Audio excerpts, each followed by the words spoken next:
Hallo und herzlich willkommen zu einem weiteren Video über das Blockflötenspiel.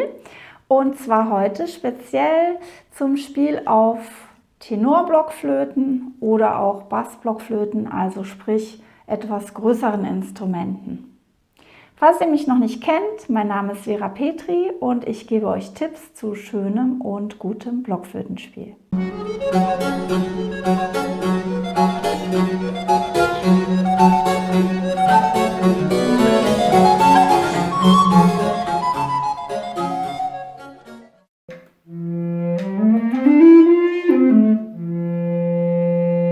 Also ob ihr nun Bassblockflöte spielen möchtet, das ist hier eine von Yamaha, oder eine Tenorblockflöte. Ich habe jetzt eine Voice Flute hier, das ist eine Tenorflöte in D und die ist in tiefer Stimmung. Also wie eigentlich bei jeder Blockflöte, auch bei einer Sopranblockflöte, ist ganz wichtig, dass ihr eine gute Körperhaltung habt, dass wenig oder eigentlich gar kein Gewicht auf diesen Fingern liegt, auch nicht auf dem linken Daumen im Idealfall, sondern nur auf dem rechten Daumen und den Lippen. Natürlich sind die ganz tiefen Töne nicht so leicht zu greifen, je größer die Flöte ist. Und hier ist natürlich ganz wichtig, wie eure gesamte Haltung ist. Es kann helfen, die Blockflöte ein bisschen schräg zu halten, also nicht ganz nach vorne, sondern so ein bisschen in die Richtung. Muss man natürlich vorsichtig mit sein, weil wenn man das zu weit macht, dann dreht man irgendwas komisch mit dem Arm oder dem Handgelenk, ja.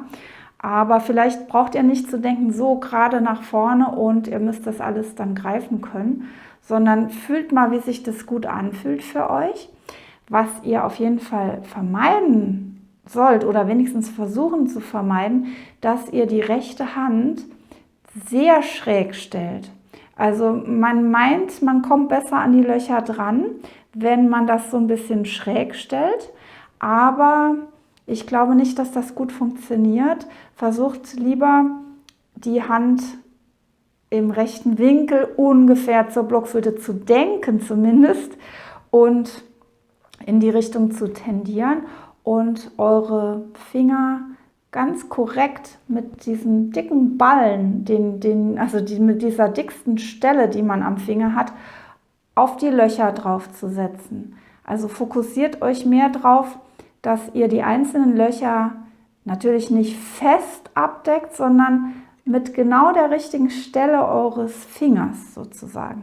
Dann ist noch wichtig, wie ihr eure Mundstellung macht beim Blasen. Je größer die Blockflöte, desto mehr könnt ihr mit der Mundstellung oder Da oder Do, ich weiß nicht, wie ihr das am liebsten macht, mit einer weiten Mundstellung auf jeden Fall blasen. Und je tiefer ihr geht, desto mehr. Dann bekommt ihr viel mehr Klang raus. Eure Finger sind lockerer, weil ihr natürlich auch im Mund lockerer seid, als wenn ihr ein Tsch macht, wie bei ganz hohen Tönen.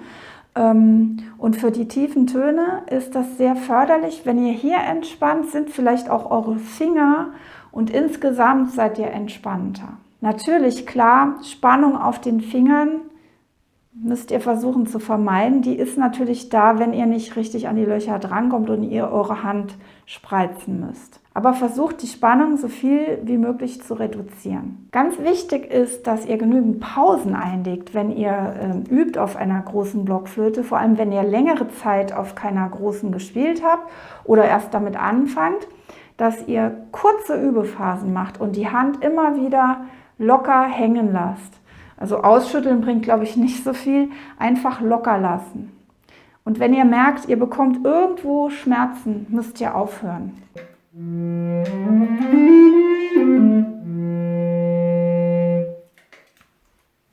Ja, das waren meine heutigen Tipps zum Spielen auf großen Blockflöten. Ich hoffe, ihr könnt damit etwas anfangen. Ich wünsche euch viel Spaß beim Ausprobieren und sage Tschüss, bis zum nächsten Mal.